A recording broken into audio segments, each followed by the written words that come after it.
बिस्मिल्लाहिर्रहमानिर्रहीम अस्सलाम वालेकुम। ये है गोल्डन फ्लेम स्नेक प्लांट और ये सेंसिवेरिया की वैरायटीज़ में से है और ये एक रेयर वैरायटी है। इसके जो लीव्स होते हैं बहुत खूबसूरत होते हैं, येलिश कलर में, गोल्डन कलर में। तो ये एक वेरीगेटेड प्लांट है और इसके लीव्स, जो लीव्स होते हैं वो भी बहुत खूबसूरत होते हैं। जो न्यू लीव्स आते हैं वो येलिश कलर में होते हैं और लाइट कलर में होते हैं। जब ये ओल्ड होते जाते हैं तो ये ग्रीनिश कलर ज़्यादा इनमें हो जाता है और येलिश कलर इनमें थोड़ा कम हो जाता है, लेकिन इनका टेक्सचर फिर भी बहुत खूबसूरत रहता है। और ये एक रेयर वैरायटी है। अगर इसको थोड़ी सी धूप में रखें, बहुत ज़्यादा सनलाइट में इसको नहीं रख सकते हैं।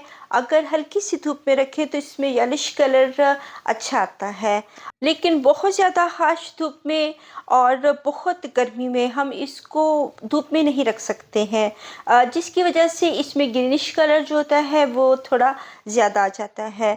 तो ये एक मदर प्लांट है और इसमें बहुत ज़्यादा इसकी प्रोपगेशन हो चुकी है। तो अगर हम कहें कि इसकी न्यू ग्रोथ हो रही है और इसमें न्यू न्यू लीव्स आ रहे हैं और इसकी ग्रोथ शुरू हो चुकी है, तो फिर हम इसकी रिपोर्टिंग भी कर सकते हैं। और अगर प्लांट शौक में होता है और न्यूली हम इसको बाय करते हैं, फिर हम इसको डायरेक्ट सनलाइट में नहीं रखते हैं।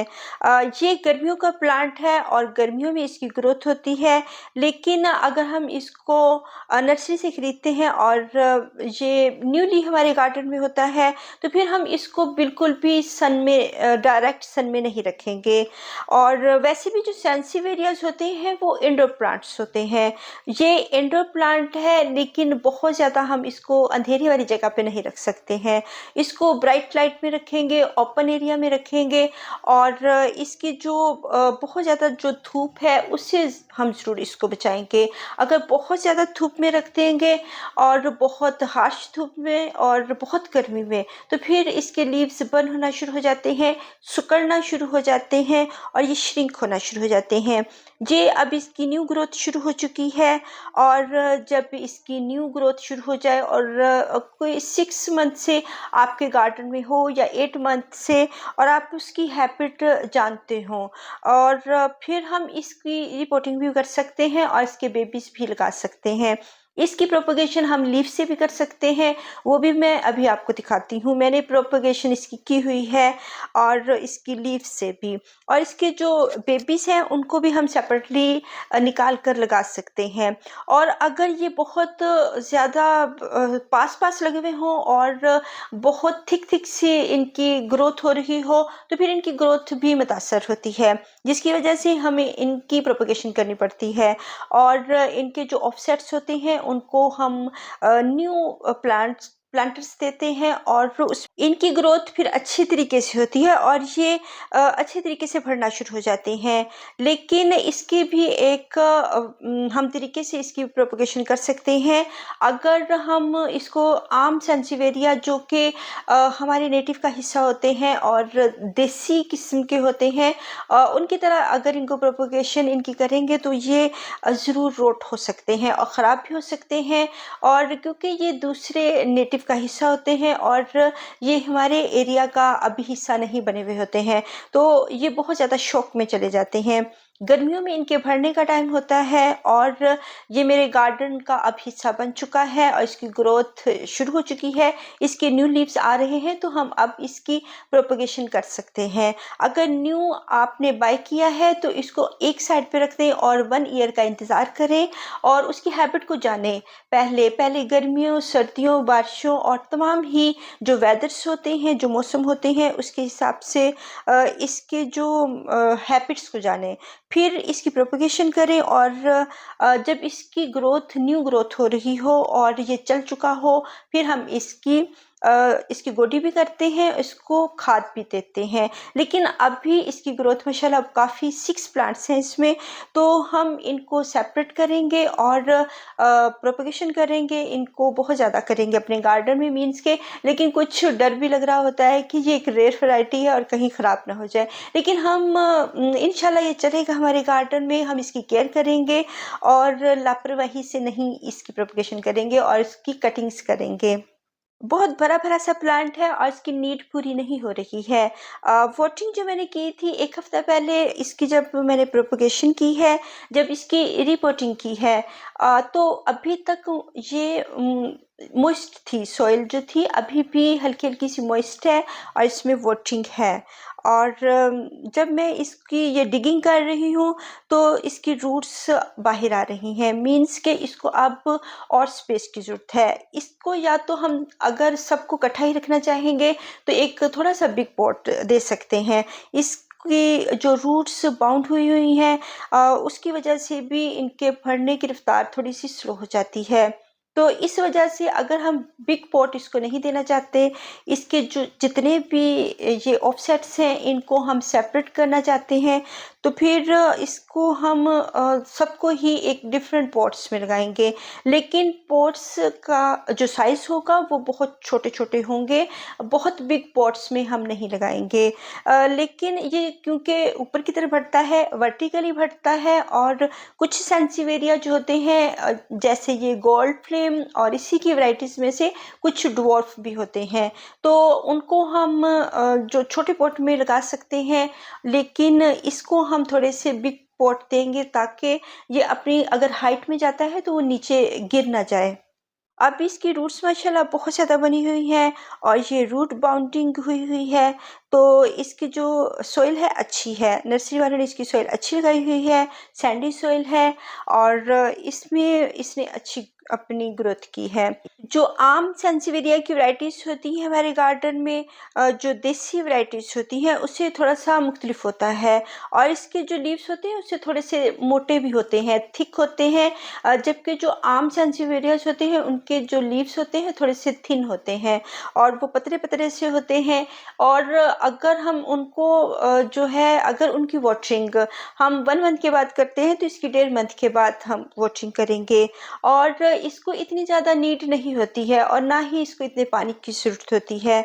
और इसके ये बेबी जो है इनको हम ये एक चेन की तरह भरते हैं, जैसे आम ड्रेसिना की वैराइटीज़ और सेंसिवेरिया की वैराइटीज़ होती हैं, वो एक चेन की तरह भरती हैं और रूट से रूट्स बनाती हैं और नए जो पप्स होते हैं डेवलप होते हैं, और इस तरह ये अपनी प्रोपगेशन करते हैं। और इसके ये जो रूट्स हैं वो बहुत थिक थिक सी हैं, मोटी मोटी सी हैं और जूसी जूसी सी हैं, और इनको इजीली हम हाथ से कट कर सकते हैं, अदरवाइज हम इनको सीजर के साथ कट करेंगे। अब ये बहुत सारे प्लांट्स हैं, तो या तो 2 हिस्सों में इनको डिवाइड करके हम लगा सकते हैं, या सभी को हम सेपरेटली इनको काट कर इनकी रूट से तो अलग-अलग कर सकते हैं। तो अभी मैं टू माइंडेड काम कर रही हूँ कि एक तो मेरा है कि मैं इनको ज़्यादा डिस्टर्ब ना करूँ, ये एक रेयर वैरायटी है और ख़राब ना हो जाए, और दूसरा मुझे ये है कि मैं अगर इनको सेपरेट कर रही हूँ तो फिर सभी को कर दूँ, वरना मुझे इनको एक बिग पॉट देना पड़ेगा। तो बहुत ज़्यादा इंडोर एरिया में हम इसको नहीं रखेंगे, क्योंकि इसकी जो हैबिट है थोड़ी-सी सनी एरिया को बर्दाश्त करने वाली है। बहुत सारे जो सेंसिटिव एरियाज़ होते हैं वो बहुत सन को लाइक नहीं करते हैं। अगर बहुत ज़्यादा धूप है, टेम्परेचर बहुत हाई चला गया था, 48 या 50 तक चला गया था, लेकिन फिर भी इसके लीव्स बर्न नहीं हुए थे। इसको मैंने दीवार के साथ करके रख दिया था और फिर भी बहुत धूप थी, बहुत गर्मी थी, बहुत ज़्यादा थी, और लेकिन फिर भी इसने उसको बर्दाश्त किया है। बहुत ज़्यादा डिस्टर्ब नहीं हुआ है, तो इसके सभी प्लांट्स को हम जो है सेपरेट कर लेंगे, और ये इसकी रूट्स देखिए बहुत ज़्यादा थिक हैं। जो नॉर्मली जो आम सेंसिवेरियाज होते हैं उनके निस्बत ये थोड़े से क्रंची क्रंची सी, जूसी जूसी और सॉफ्ट सी है, जबकि दूसरे सेंसिवेरियाज होते हैं वो थोड़ी सी हार्ड उनकी रूट्स होती हैं। तो इनको हम सेपरेटली लगाएंगे, और एक को मैंने 2 प्लांट्स में ही रहने दिया है, बाकी जो 4 हैं उनको मैंने सेपरेट कर लिया है। ये 6 प्लांट्स हैं, और इन सभी को हम अलग-अलग पॉट्स में रखेंगे और छोटे पॉट्स देंगे। बहुत ज़्यादा इनको बिग पॉट्स नहीं देंगे, और ये जो सॉइल है ये सैंडी सॉइल है, इसमें अगर हम और ज़्यादा सॉइल शामिल कर देंगे तो इसको हम रीयूज़ कर सकते हैं। अभी इसमें कोई भी फर्टिलाइज़र डालने की ज़रूरत नहीं है और ना ही इसमें कोई भी दूसरी चीज़ डालने की ज़रूरत है। जो सैंसिवेरियस होते हैं ये एक सक्युलेंट फैमिली से बिलॉन्ग करते हैं और इनको रॉकी और सैंडी सॉइल पसंद होती है और बहुत ज़्यादा खादें इनको फर्टिलाइज़र्स पसंद नहीं होती हैं और अभी तो ये डिस्टर्ब हो चुके हैं और अभी हम फ़ौरन से इनको रीप्लांट बिल्कुल नहीं करेंगे। पहले इनके ऊपर कैलस लाएँगे। अगर हम 1 वीक 2 वीक इनके लिए बेस्ट होंगे क्योंकि जब तक इनके नई रूट्स नहीं आएंगी तब तक इनको हम रीप्लांट नहीं करेंगे।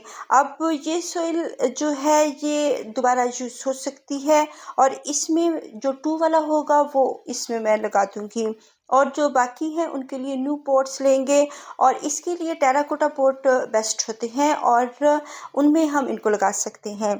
प्लास्टिक के पॉट्स पानी को होल्ड करके रखते हैं तो अगर 1 मंथ तक ये ड्राई नहीं होगा तो फिर हम इसको 1 मंथ और देंगे ड्राई सॉइल में। अगर जो प्लांटर होता है 1 दिन में ड्राई हो जाता है तो फिर हम उसको 2 हफ्तों के बाद पानी देंगे, 3 हफ्तों के बाद भी दे सकते हैं। 1 मंथ के बाद अगर शेड में पड़ा हुआ है तो 1 मंथ के बाद भी इसको वॉटरिंग कर सकते हैं। और इसकी ये देखिए रूट्स देखें, इन पे कैलस लाना बहुत ज़रूरी है वरना इसने 1 मिनट में जो है रोट हो जाना है। इसी से इसके बेबीज़ बनेंगे और इन्हीं रूट से इसकी प्रोपगेशन भी होती है। अब इसको ड्राई एरिया पे रख देंगे 1 मंथ के लिए। तकरीबन 20 डेज़ में इनकी जो रूट्स होती हैं सेंसिवेरियाज़ की डेवलप होना शुरू हो जाती हैं और 20 डेज़ के बाद हम इनको रीप्लांट करेंगे। अभी अगर कर दिया तो ये सब के सब ख़राब हो जाएंगे और अगर हमें इतनी इनके बारे में मालूमात ना हो तो हमें कभी भी इनकी रिपोर्टिंग नहीं करनी चाहिए। 1 प्लांट को आप सेपरेट कर सकते हैं, सभी को ना करें वरना ये सब के सब ख़राब भी हो सकते हैं। तो इनको अब ये सेंसिवेरियाज़ हैं, इनके लीव्स पतले-पतले से होते हैं और ये हमारे नेटिव का हिस्सा होते हैं और ये इज़िली चल भी जाते हैं और इनमें जो यहाँ पे है इसकी कटिंग्स हैं सेंसिवेरिया की जो कि गोल्डन फ्लेम की मैंने लगाई हुई हैं और अगर 4-5 मंथ से मैंने लगाई हुई हैं तो अभी तक इनमें कोई भी बेबी इनका डेवलप नहीं हुआ है। बहुत टाइम ले लेते हैं ये लीव्स प्रोपगेशन में भी और वैसे भी बढ़ने में। बहुत ज़्यादा धूप में नहीं रखेंगे। अगर इनको हम 1 मंथ इनका पानी इनकी सॉइल वेट रहती है तो फिर 1 मंथ इनको देंगे ड्राई सॉइल में। अगर इनकी 1 दिन में ड्राई हो जाती है तो फिर भी हम 20 डेज़ के बाद इनको वाटरिंग करेंगे। ये आम देसी सेंसिवेरियाज़ हैं, इनके मुकाबले में हम उनको देर से पानी देंगे। इनको जिस हिसाब से इनको पानी देते हैं उससे डबल टाइम में उसको देंगे। अल्लाह हाफ़िज़।